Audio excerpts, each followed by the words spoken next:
Good afternoon friends, कैसे आप सब। देखिए, आज है 28 जून और एक बहुत ही अच्छा टॉपिक लेके आया हूँ मैं आपके लिए, जिसको आप बहुत देर से सीखना भी चाहते हैं। आपने इसके ऊपर बहुत सारी रिसर्च भी करी होगी, आई एम श्योर, और आपको बहुत सारी चीज़ें जो हैं वो समझ में भी आ चुकी होंगी अभी तक, मैं ऐसा मानता हूँ।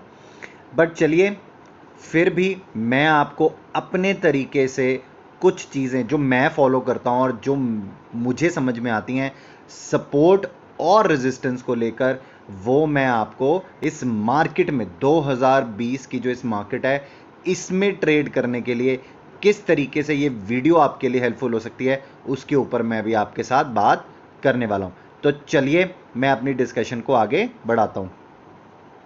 देखिए, अब आपके सामने ना मैंने दो सबसे बड़ी चीज़ें लिख दी हैं इस मार्केट की। हर कोई आपसे जो बात करेगा ना, वो इसी पे बात करेगा कि सपोर्ट कहाँ है और रेजिस्टेंस कहाँ है स्टॉक का।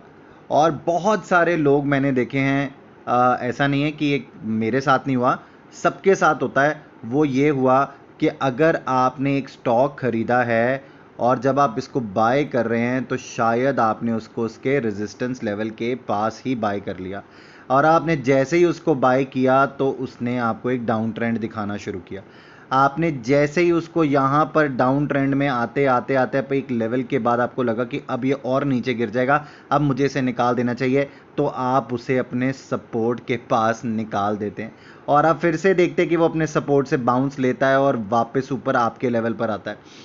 अब आपको जब ऊपर आता हुआ दिखता है तो आपको लगता है कि नहीं यार, इस बारी तो ये और ऊपर चला जाएगा, मैं फिर से बाइंग कर लेता हूँ, और वो फिर से आपको एक रेजिस्टेंस का जोन देता है और आप फिर यहाँ पर सपोर्ट के पास इसको फिर से निकालते हैं। ये ट्रैजेक्टरी बहुत सारे लोगों के साथ इस मार्केट में होती है। मेरी बात समझ रहे हैं? ऐसे बहुत बार लोगों के साथ ऐसा होता है कि आप रेजिस्टेंस के पास ही बाय करते हैं, सपोर्ट के पास ही उसको बेचकर बाहर हो जाते हैं। इसका रीज़न क्या है? इसका रीज़न ये है कि हमें कुछ चीज़ें जाननी हैं। जिस भी स्टॉक के अंदर हम काम करने लगे हैं, हमें उसके ऊपर थोड़ी सी रिसर्च करनी है। जब आप उस रिसर्च को कर लेंगे तो आप एक अच्छे इंट्राडे ट्रेडर और एक आप अच्छे पोजीशनल ट्रेडर और इस पूरी स्टॉक मार्केट में पैसे कमाने वाले इन्वेस्टर भी बन जाएंगे। चलिए, अब मैं बात को और आगे बढ़ाता हूं। तो देखिए, जिस तरीके से मैं आपको बता रहा था कि यहां पर सपोर्ट रेजिस्टेंस की बात कर रहे थे, तो देखिए स्टॉक जो है वो घूमता तो इसी इसी रेंज में ही है। जब ये रेंज बनती किस तरीके से, देखिए ये रेंज बनती है जब चार्ट्स बनते हैं। चार्ट्स बनते हैं, 5 मिनट्स कैंडल का चार्ट बनता है, ऐसे ही 15 मिनट्स का बनता है, ऐसे ही 30 मिनट्स का बनता है, ऐसे ही 1 आवर का बनता है, ऐसे 2 आवर्स का बनता है, और टाइम फ्रेम के साथ टाइम फ्रेम पे जैसे 1 डे का चार्ट, देन 1 वीक का चार्ट और 1 मंथ का चार्ट, ये सब बनते चले जाते हैं। अब आपको क्या देखना है कि जब आपको ये पता लगे कि मुझे ये पता लग जाए कि सपोर्ट कहाँ है और रेजिस्टेंस कहाँ है। देखिए, ये पता करना, ये अगर आपको पता लग जाएगा तो आप थोड़ा बहुत इन्फॉर्म डिसीजन ले पाएंगे। ये इतना ही करेक्ट रहेगा कि रेजिस्टेंस यहां जाके रेजिस्टेंस होगा ही होगा, ऐसा मैं बिल्कुल भी नहीं कह रहा। जहां पर स्टॉक गिरेगा और हम सपोर्ट की बात कर रहे हैं, वहां से ही बाउंस बैक लेगा, मैं ऐसा भी बात नहीं कर रहा। बट टेक्निकली अगर आप कुछ चीज़ें समझेंगे इस मार्केट में तो आपको ये समझ में आएगा कि बहुत बार जब वो स्टॉक उसी रेंज में जाता है तो वो आपको एक इनहेरिटेंटली वहाँ से एक बाउंस दिखाता है। क्यों? क्योंकि वहाँ पर लोग बायर बैठे होते हैं, वो आपको सपोर्ट करते हैं, वहाँ पर इस स्टॉक में सपोर्ट करते हैं। उनको लगता है कि इससे नीचे अभी इसका भाव नहीं जाना चाहिए। ऐसे ही जब स्टॉक अपने अपर रेजिस्टेंस के पास जाता है तो वहाँ पर क्या बैठे होते हैं? सेलर्स, जो कि ये कहते हैं कि अभी स्टॉक को इससे ऊपर अभी नहीं जाना है। देखिए, अभी जब आप वीडियो में देखेंगे तो मैं आपके पास 4-5 अच्छे एग्जाम्पल भी आपके साथ शेयर करने वाला हूँ। मैं आपको समझाने वाला हूँ कि किस तरीके से, जैसे मैं आपसे बात करता हूँ अपनी काफ़ी सारी वीडियोस पे, क्योंकि आपके बहुत सारे सवाल ऐसे मेरे पास आते हैं कि सर आप एक तो रेजिस्टेंस 1 भी बता देते हो, रेजिस्टेंस 2 भी बता देते हो, सपोर्ट 1 भी बता देते हो, सपोर्ट 2 भी बता देते हो, तो कई बार तो सपोर्ट 1 से ही स्टॉक मुड़ जाता है या रेजिस्टेंस 1 से ही वापस नीचे आ जाता है। बट कई बार तो ये भी टूट सकता है। और क्या ये भी टूट सकता है और क्या ये भी टूट सकता है? तो मैं बोलूँगा यहाँ पर ये बाज़ार है, इस बाज़ार में जितनी भी यहाँ पर अनिश्चितताएं मिलेंगी आपको, वो आपको ऐसी ही मिलेंगी कि आपको बाज़ार बता के तो चढ़ेगा नहीं और आपको बता के गिरेगा नहीं। आप एक संभावना के ऊपर काम कर सकते हो, और जब आपको ये संभावना समझ में आ जाएगी, जो मैं जिसके ऊपर आपसे बात कर रहा हूँ, आप चीज़ों को बहुत अच्छे से कर पाओगे। चलिए देखिए, अगर यहाँ पर मैं आपको एक कंसेप्ट समझाना चाहता हूँ अभी इस मार्केट के लिए, जो कि बहुत इंपॉर्टेंट है, वो ये है कि यहाँ पर हमने एक सपोर्ट 1 जोड़ लिया, रेजिस्टेंस 1 जोड़ लिया और रेजिस्टेंस 2 जोड़ लिया, और यहाँ पे सपोर्ट 1 जोड़ लिया और सपोर्ट 2 जोड़ लिया। ठीक है जी, हमें पता लग जाता है किसी भी स्टॉक का। अब होता क्या है, एक स्टॉक यहाँ पर बंद हुआ है, मान लीजिए कि यहाँ पर बंद हुआ है, और अगले दिन मार्केट जो है वो गैप अप खुलती है। अभी यहाँ पर ऐसे ही हो रहा है ना, या तो हम गैप अप खुल जाते हैं या हम गैप डाउन खुल जाते हैं, या तो 100 पॉइंट निफ्टी तेज खुलती है या 100 पॉइंट निफ्टी या 50 पॉइंट निफ्टी नीचे खुल जाती है। उस रेंज में क्या होता है कि स्टॉक या तो जब नीचे खुलेगा तो स्टॉक अपने रेजिस्टेंस के पास बहुत तेजी से आएगा। अब ये क्या रेजिस्टेंस, इतना अच्छा रेजिस्टेंस है, तो देखिए मैं आपको बताना चाहूँगा, अगर यहाँ पर ये रेजिस्टेंस के ऊपर स्टॉक अगर अपने उस टाइम के 25 मिनट भी बिता लेगा और ये इसको टूटने नहीं देगा, तो ये उस दिन के लिए सपोर्ट का अच्छा काम कर सकता है, ऐसा आप मान सकते हैं। राइट, ये फिक्स नहीं है बट आप मान सकते हैं, ये टेक्निकली ऐसा ही समझा जाता है। सिमिलरली अगर आप देखेंगे कि एक स्टॉक जो है वो ऊपर जाता है, गैप अप खुलता है और वो वहाँ पर टिक ही नहीं पाता। आप देखेंगे कई बार ऐसा होता है कि गैप अप खुले और वहीं से नीचे गिर गए। क्यों? क्योंकि वो वहाँ पर 25 मिनट भी नहीं बिता पाया और ये फॉल्स ब्रेकआउट था, वो फॉल्स ब्रेकआउट नीचे की तरफ वापस आ गया और यहाँ पर सेलर्स ही हावी थे, सेलर्स ने स्टॉक को ऊपर जाने नहीं दिया।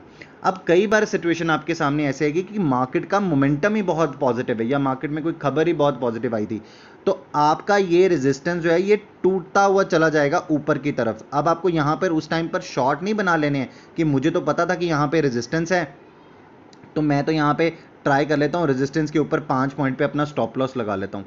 ऐसा आपको नहीं करना है, आपको मार्केट को टाइम देना है कि वो यहाँ पर सेटल हो रही है या नहीं हो रही है। अगर वो यहाँ पर सेटल नहीं होगी तो आपको तब भी चार्ट्स देख के मूव का पता लग जाएगा, बट अगर वो यहीं कहीं सेटल हो रही है तो आपको ये भी पता लग सकता है कि दिन में एक और तेज़ी का मूव ऊपर की तरफ आ सकता है। अभी मैं आपको आगे समझाने वाला हूँ वो तेज़ी के मूव भी कैसे बनते हैं, आप कौन सी मूविंग एवरेजेस यूज़ करके भी अब चीज़ों को समझ सकते हो। मैं आपको वो भी अभी इस वीडियो में आगे बताने वाला हूँ।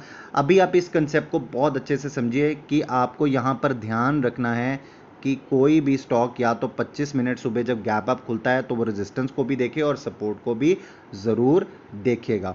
राइट, इसके अलावा जो मैं आपको और बताना चाहूँगा सपोर्ट और रेजिस्टेंस में, देखिए जब चार्ट्स बनते हैं तो जो मैं मेजरली चार्ट यूज़ करता हूँ, या तो मैं 30 मिनट्स का चार्ट यूज़ करता हूँ फॉर सपोर्ट और रेजिस्टेंस फाइंड आउट करने के लिए, या मैं 1 आवर का चार्ट यूज़ करता हूँ सपोर्ट और रेजिस्टेंस को फाइंड करने के लिए। देखिए मैं आपके साथ पहला जो यहाँ पर कंसेप्ट है वो शेयर करने जा रहा हूँ। चलिए देखिए, सपोर्ट और रेजिस्टेंस का पहला एग्जांपल मैं आपके साथ शेयर करने जा रहा हूँ। यहाँ पर ये मैंने एग्जांपल जो है वो इंडसइंड बैंक का लिया है। अब मैं आपको चीज़ दिखाना चाहता हूँ। देखिए जब जब आपने मेरी वीडियोस देखी होंगी मैंने आपको बोला होगा 501 लेवल ऑफ रेजिस्टेंस अभी काम कर रहा है, पर जैसे ये 500 से ऊपर निकलता है ना, इस स्टॉक में एक आग लगती है। मैं आपको अभी दिखाता हूँ किस तरीके से। आप ये लाइन देखिए जो मैंने ड्रॉ करी यहाँ पर, ये है 500 का सपोर्ट का लेवल, ये है 500 का रेजिस्टेंस का लेवल, R1 बोल देते हैं हम इसको रेजिस्टेंस का। दूसरा लेवल यहाँ पर ऊपर का रेजिस्टेंस है R2। ठीक है जी।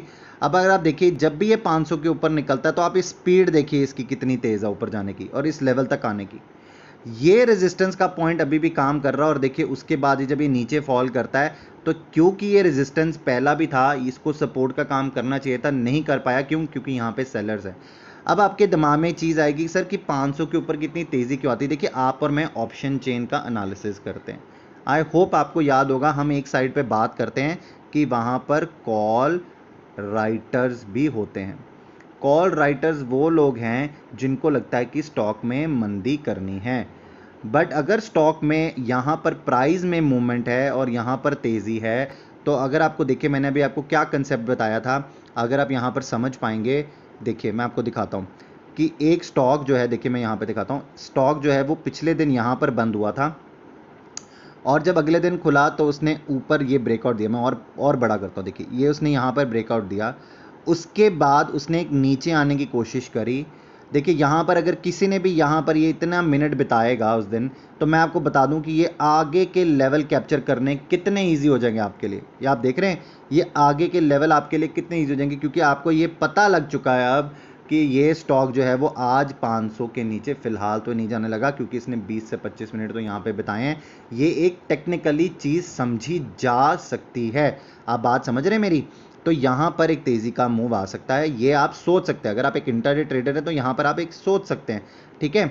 उसके बाद अगर आप एक चीज़ समझेंगे कि जब इस स्टॉक ने 500 के पास रेजिस्टेंस देखा तो यहाँ पर इसने सपोर्ट भी देखा। अब इसने कितनी बार इस लेवल पे सपोर्ट लिया? 1 बार, 2 बार, 3 बार, 4 बार। ये 4 बार इस सपोर्ट को टेस्ट ऑलरेडी कर चुका है। ये लेवल कौन सा है? ये लेवल है 475 का। जब भी आप मेरी वीडियोस में देखेंगे मैं आपको ये लेवल्स बताता हूँ, 475, 480 या 500 का लेवल।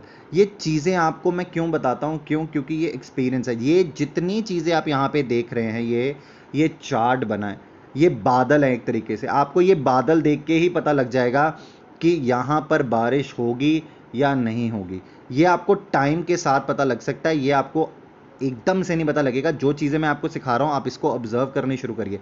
अब ये 500 का लेवल देखिए, रेजिस्टेंस का काम कैसे कर रहा था। ये स्टॉक नीचे गिरता है, ऊपर आता है, यहाँ रेजिस्टेंस, यहाँ पे रेजिस्टेंस, यहाँ रेजिस्टेंस, फिर वापस नीचे, फिर यहाँ पे टाइम बिताता है, फिर नीचे, फिर यहाँ टाइम बिताता है, फिर नीचे, और एक टाइम पर इसको ब्रेक करता है। 1 2 3 4 5वीं बार ब्रेक करता है, ऊपर जाता है। इस पॉइंट पे भी रेजिस्टेंस मिलता है, क्योंकि यहाँ पर भी एक बार ही रेजिस्टेंस है। उससे पुराने चार्ट्स में भी पीछे भी अगर मैं जाऊँगा तो वहाँ पे भी रेजिस्टेंस है। तो ये रेजिस्टेंस के जोन बन गए। मैं आपको क्यों बोलता हूँ कि जिस दिन भी ये स्टॉक इस रेजिस्टेंस को पार करेगा, आपको यहाँ पे चार्ट्स में मूवमेंट आती दिखेगी। ये इस रेजिस्टेंस को तोड़ेगा तो हम एक लेवल की बात करते हैं जो है 630। ये स्टॉक उस लेवल से भी तेज़ी पकड़ेगा। ये हो गया। ये अभी तो फिलहाल जो ये चल रहा है ये तो डब्बा बंद स्ट्रैटेजी में चल रहा है। ये एक रेंज है, जब ये रेंज प्रॉपरली टूटेगी तो फिर हम इस रेंज में आएंगे।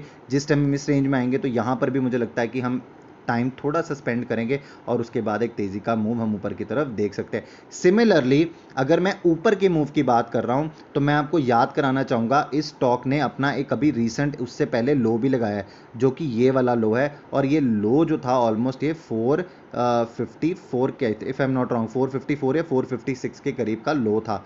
आप इसको भी भूल नहीं सकते कि अगर इसने यहाँ पर कितनी बार इसने इसको टेस्ट किया है, 1 2 3 4, ये ऑलरेडी 4 बार ही टेस्टेड है। अगर ये स्टॉक कहीं पर इससे नीचे गिरेगा तो इसकी संभावना ज़्यादा बन जाती है कि यहाँ से एक और तेज़ी से फॉल आएगा। तो जिस दिन मार्केट में फॉल आएगा और आप यहाँ से फॉल होता देखेंगे तो यहाँ पर आप बाइंग का ऑर्डर नहीं डाल सकते। आपको यहाँ पर क्लियरली पता होगा ये ऑलरेडी सपोर्ट ले रहा था यहाँ पे। अब इसका ये सपोर्ट का जोन आज के लिए तो फिलहाल टूटेगा, कल का अगले दिन वो आपको चार्ट्स देख कर ही पता लग सकता है, बट आज अभी ये टूटेगा और बहुत तेज़ी से नीचे जा सकता है। तो आपको वहाँ पर ना बाइंग रखनी है, ना वहाँ पर अभी आपको वहाँ पर अपनी चीज़ों को समझना है लॉन्ग टर्म के लिए, ठीक है। अब मैं आपको दूसरे एग्जाम्पल पे लेके जाना चाहूँगा। देखिए दूसरा एग्जाम्पल मैंने आपके लिए लिया है, क्या मैंने आपके सामने बजाज फाइनेंस का चार्ट खोला है। अब देखिए बहुत बार मैंने आपको, जब मैं इस चार्ट को इस स्टॉक को कवर कर रहा था, 1850 से हम इस पर बाइंग की बात कर रहे हैं। अब ये ऊपर चढ़ता चला गया, ठीक है। अब इसमें मैं आपको 2 कंसेप्ट समझाने वाला हूँ। देखिए यहाँ पर अगर आप देखेंगे इस स्टॉक ने कितना टाइम यहाँ पर स्पेंड किया। आप ये टाइम देख रहे हैं, ये बहुत बड़ा चार्ट है मैं जो आपको दिखा रहा हूँ। ये टाइम दिख रहा है आपको, ये वाला, ये जो मैंने मार्क करी है, ये कितना टाइम इस रेंज में इसने स्टॉक ने बताया। ये रेंज है 2000 से लेके 2200 से 2300 रुपये की, ठीक है। उसके बाद अगर आप देखेंगे तो स्टॉक में एक अच्छी सी रैली आती है यहाँ पर, और यहाँ पर अनवाइंडिंग होती चली जाती है। देखिए मैं आपको फिर से बता रहा हूँ, जहाँ पर कॉल राइटर्स होंगे वहाँ पर अब यहाँ पर कॉल राइटर्स हैं। आप पूछेंगे सर एक एक दिन में 200 पॉइंट की तेज़ी कैसे आती है। मैं अभी आपको ये भी समझाने वाला हूँ कि 200 पॉइंट की तेज़ी एक स्टॉक में इतनी तेज़ी कैसे आ जाती है, इतने बायर्स एकदम से कैसे आ जाते हैं, ठीक है। तो मैं अभी आपको वो भी दिखाने लगा हूँ। देखिए यहाँ पर अगर आप देखेंगे, मैं थोड़ा सा चार्ट को बड़ा करता हूँ, आपको ये रेड कैंडल दिख रही है, ये रेड कैंडल्स, ये रेड कैंडल दिख रही है आपको। ये एक एक रेड कैंडल जो है, जो मैंने यहाँ पर मार्क करी है, ये वाली रेड कैंडल्स, ये वाली रेड कैंडल्स, ये रेड कैंडल एक एक कैंडल जो है वो 100 पॉइंट की है। आप बात समझ रहे हैं, 100 पॉइंट्स की ये एक एक कैंडल है। जब 100 पॉइंट्स, जब भी अगर स्टॉक इस लेवल पे टूटेगा और इस कैंडल के अंदर आएगा ट्रेड करने के लिए, मैं आपको बता दूं वो इस पूरी कैंडल को ट्रेड करके जाएगा ऊपर की तरफ। आप बात समझ रहे हैं, ये पूरी कैंडल को ऊपर की तरफ वो ट्रेड करके ज़रूर जाएगा। देखिए यहाँ पर अगर मैं आपको छोटा करके दिखाता हूँ वापस, तो आप देखेंगे कि उसने उसको किस तरीके से, ये देखिए आप, ये पूरे लेवल पर जब वो आया, तो जब यहाँ पे तेज़ी आई तो उसने पूरे लेवल तक उसको ट्रेड किया। अब क्योंकि यहाँ पर पुराना रेजिस्टेंस भी है, क्योंकि यहीं से सेलिंग आई थी देखिए ऊपर से, और यहीं पर पुराना रेजिस्टेंस है, तो उसने एक बार आपको रेजिस्टेंस दिखाना ज़रूरी समझा स्टॉक ने। अब जो ये नीचे का लेवल मैंने आपके लिए मार्क किया, ये काफ़ी नीचे है, विच इज़ 2576 का लेवल है, बट इससे ऊपर भी काफ़ी एंड पे, क्योंकि वहाँ पर बायर्स बैठे हैं, तो आप पुट राइटर्स अगर जिनको बोलते हैं, जो लॉन्ग करके बैठे पुट राइटर्स, तो वो वहाँ पे सपोर्ट में है। वो कितना सपोर्ट इस स्टॉक को दे पाएंगे भी आने वाले समय में, वो देखना पड़ेगा। और अगर ये स्टॉक ने, जैसे मैं आपको बताता हूँ कि अगर इस स्टॉक ने यहाँ से भी 3164 का एक लेवल है, इसको भी क्रॉस किया, तो आपको आने वाले समय में 3500 का लेवल भी स्टॉक में आता दिख सकता है, राइट। तो ये इसी सब चीज़ों से आपको ये पता लगता है कि सपोर्ट और रेजिस्टेंस कहाँ पे ट्रैवल कर रहा है। आपको मैं यहीं से बजाज फाइनेंस से एक और चीज़ दिखाना चाहता हूँ। देखिए यहाँ पर अब मैंने आपके लिए क्या किया है, मैंने आपके लिए 1 डे का चार्ट और बिगर पिक्चर चार्ट दिखा रहा हूँ। अगर आप देखोगे कि ये लाइन जो, ये देखिए, ये तो अभी हम करंट सिचुएशन पे है, this is your current situation.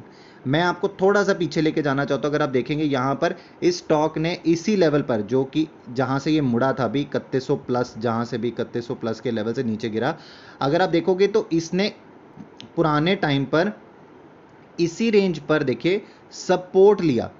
अब जिस दिन इसने अपना ये सपोर्ट तोड़ा, ये क्या बन गया, ये बन गया रेजिस्टेंस नंबर 1 यहाँ पर अभी फिलहाल। ये जैसे ही इसने ये सपोर्ट, देखिए यहाँ पे कितना टाइम बिताया, फिर ऊपर गया ऊपर गया ऊपर गया, और चलो अभी तो जो फॉल आया, उस फॉल में ये सारे जो यहाँ पर सपोर्ट थे वो टूटते हुए चले गए। तो जिस टाइम जब सपोर्ट टूट जाता है, तो वो क्या टर्न हो जाता है, वो हो जाता है रेजिस्टेंस में टर्न। जैसे ही कोई रेजिस्टेंस टूट जाता है, तो वो दोबारा क्या बन जाता है, सपोर्ट बन जाता है। अभी क्या हो रहा है कि इसी रेजिस्टेंस के लेवल पर, क्योंकि यहाँ से गिरावट आई थी, तो ये क्या बन गया हुआ है अभी इस टाइम पे, रेजिस्टेंस। तो इसी ने देखिए पूरी लाइन आपको यहाँ पे दिख रहा है, ये दिख रहा है आपको, देखिए कितना समय यहाँ पे स्टॉक ने पहले भी बता के रखा है। आपको ये चार्ट से ही पता लगेगा।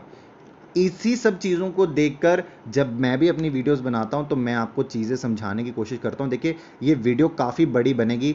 मैं उन लोगों के लिए भी समझाना चाहता हूं जो कि न्यू बिगिनर्स है इस मार्केट में।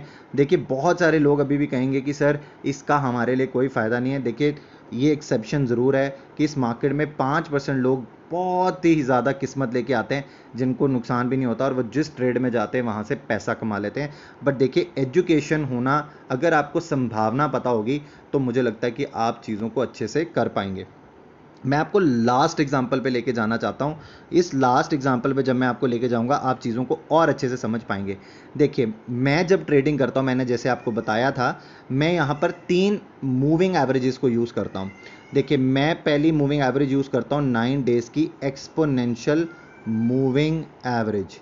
एक होती है मूविंग एवरेज, एक होती है एक्सपोनेंशियल मूविंग एवरेज। मैं एक वीडियो बनाऊंगा जिसमें मैं आपको इसका डिफरेंस भी बता दूंगा। तो अभी के लिए आप ये समझ लीजिए, 9 days exponential moving average use करता हूँ, 21 डेज की एक्सपोनेंशियल मूविंग एवरेज यूज़ करता हूँ, और मैं यूज़ करता हूँ यहाँ पर 50 डेज की एक्सपोनेंशियल मूविंग एवरेज।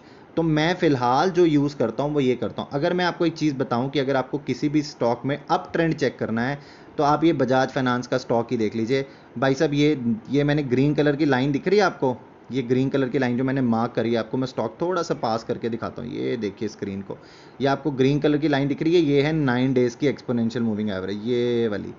ये स्टॉक इससे नीचे नहीं आया भाई साहब। इससे और आपको क्या ज़्यादा जानना था? अगर आपको एक लॉन्ग टर्म ट्रेड लेना था, तो आप इसको यहाँ पे बाइंग कर कर इसी का, ये जो 50 डेज एक्सपोनेंशियल मूविंग एवरेज है, इसके साथ साथ में इसका स्टॉप लॉस ट्रेल करते चले जाते। अगर आप इसका स्टॉप लॉस भी ट्रेल करते चले जाते, तो आपको ये इतनी बड़ी मूव जो है, ये मूव मैं आपको बता दूं कितनी बड़ी है। ये जो मूव है, ये ऑलमोस्ट अगर आप देखोगे तो ये 600 पॉइंट की मूव थी, ये जो इतनी बड़ी मूव है।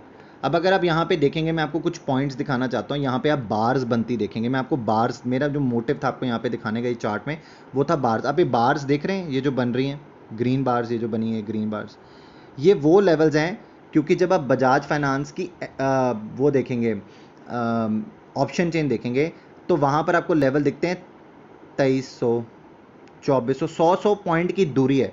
2300, 2400, 2500, ऐसे 2200, ये आपको लेवल दिखेंगे दूर दूर 100 पॉइंट की।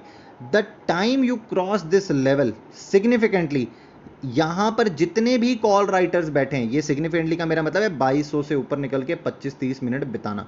जैसे ही आप इसको बिताते हैं आपको एक ऊपर का मूवमेंट आता रहेगा। क्यों? क्योंकि कॉल राइटर्स जो हैं इसके नीचे के लेवल 2100 के लेवल, 2000 के लेवल और ये 2200 के कॉल राइटर्स जो कि शॉर्ट करके बैठे थे मार्केट, क्योंकि मार्केट गिरे नीचे, वो अपने शॉर्ट जो हैं वो लॉन्ग में कम डील करते हैं। अगर यहाँ पर कोई बेच के बैठा है, वो सेलर बना हुआ है इस मार्केट में, जैसे ही वो बायर बनेगा तो मार्केट जो है वो एक और तेज़ी पकड़ती, ऐसे ही आपको स्टॉक में जो यहाँ पर तेज़ी आती दिखनी शुरू हो जाती है। आप ये सारी चीज़ें नोटिस करिएगा जो मैंने आपके साथ आज सपोर्ट और रेजिस्टेंस को लेके बताई हैं आपको, आप भी लगा के देखिए पिवट, और आपको भी अगर मदद मिलेगी। देखिए मैं ये नहीं कह रहा आप ट्रेड करना शुरू कर दीजिए, बट आप नोटिस करिए इन सब चीज़ों को, आपको फ़ायदा मिलना शुरू होगा। मेरा मोटिव वीडियो का ये बनाने का था, राइट। आई होप आपको ये इन्फॉर्मेशन अच्छी लगी होगी, तो लाइक का बटन दबाना ना भूलिएगा।